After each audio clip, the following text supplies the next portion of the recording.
এবার জানাবো কুলের সৌজন্যে টি-20 বিশ্বকাপের খবর।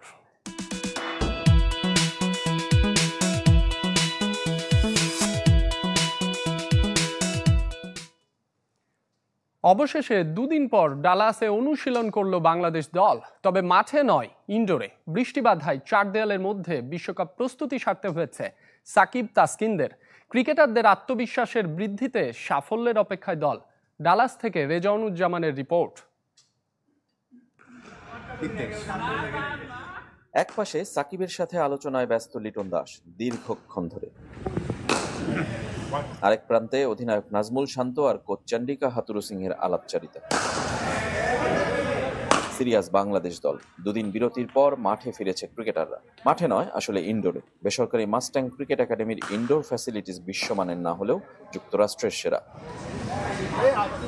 বৃষ্টিতে মূল মাঠের নেট কর্দমাক্ত, তাই বাধ্য হয়ে গৃহবন্দী দল। তাও তো অনুশীলন হলো। কেন অনুশীলনে অনীহা দলের, তার ব্যাখ্যা দিলেন সহ অধিনায়ক। শুধু আমরা না, সব টিমেই কিন্তু আপনারা যদি খেয়াল করে দেখতে পারেন যে ওয়েদারের কারণে বেশি ট্রেনিং করার সুযোগ পায় নাই।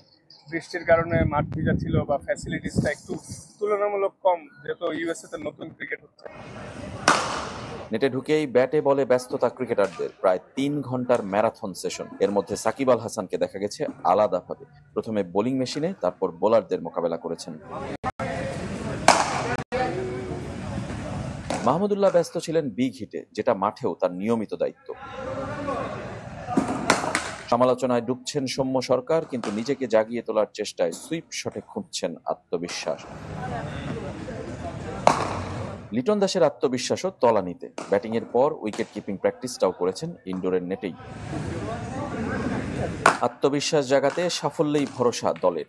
মাঠে এক্সিকিউশনটাই মেন ফ্যাক্ট আমি মনে করি। ধরেন আপনি আমাকে একটা প্ল্যান দিলেন, আমি যদি এক্সিকিউট করতে না পারি, তখনই ওই জিনিসটা আনসাকসেসফুল হয়ে গেল। তো ক্যাপ্টেন, ভাইস ক্যাপ্টেন, কোচ যেই থাকুক না কেন, দিন শেষে আমরা যেই মিডলে থাকবো বোলিং বা ব্যাটিং এর সময়, যেই প্ল্যানই দেওয়া হোক সেই প্ল্যানটা এক্সিকিউট করতে পারলে তখন সাকসেসফুল হবে, তখন আলটিমেটলি সবারই ডিসিশন ভালো হবে। শরীফুলের সাথে প্রথম ম্যাচে বোলিং পার্টনারশিপটা হচ্ছে না তাসকিনের। বড় ধাক্কা সামলে নেওয়ার সামর্থ্য আছে বলে অন্তত মুখে বলছেন ঢাকা এক্সপ্রেস। শরীফুল যদি না খেলতে পারে, এটা আমাদের বোলিং অ্যাটাকের জন্য একটু বিগ লস, কিন্তু তাও বাকিরাও সবাই ওয়েল প্রিপেয়ার্ড। যদি আমিও নাও খেলতে পারি, তাও বাকি যারা আছে তারাও প্রিপেয়ার। তো আশা করছি যে যারাই খেলবে সেরাটা দিতে পারলে ইনশাল্লাহ এনাফ। নিউ ইয়র্কের উইকেট চেনা হলেও বাংলাদেশের কাছে অচেনা ডালাসের উইকেট। রহস্য ভেদের চেষ্টা তাসকিনের। এক্সপেকটেশন সবসময় থাকে জিতার। তো যেহেতু আমরা ইউএসএ সিরিজ এবং প্র্যাকটিস ম্যাচ খেললাম, মোটামুটি একটা আইডিয়া গ্যাদার করতে পারছি যে এরকম কন্ডিশন বা সিচুয়েশনে কেমন করে খেলতে হবে। আশা করছি এগুলো আপকামিং ম্যাচগুলোতে অনেক হেল্প করবে। প্রথম ম্যাচে শ্রীলঙ্কার হার বাংলাদেশকে আশাবাদী করছে সুপার 8-এ খেলার স্বপ্ন দেখতে। রেজওয়ানুজ্জামান, চ্যানেল 24, ডালাস, যুক্তরাষ্ট্র।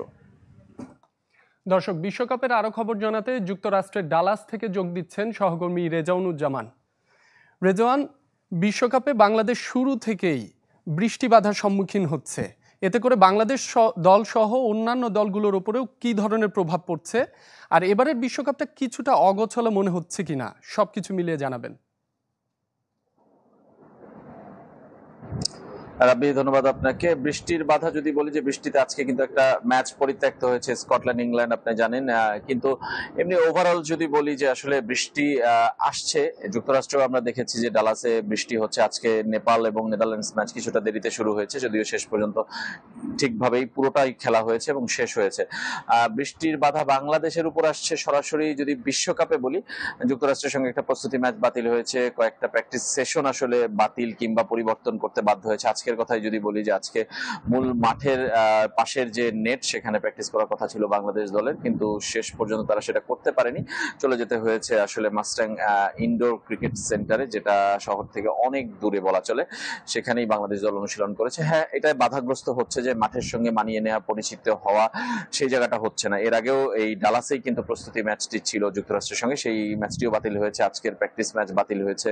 গতকাল তাসকিন আহমেদও এখানে বোলিং করতে চেয়েছিলেন, কিন্তু তিনিও করতে পারেননি।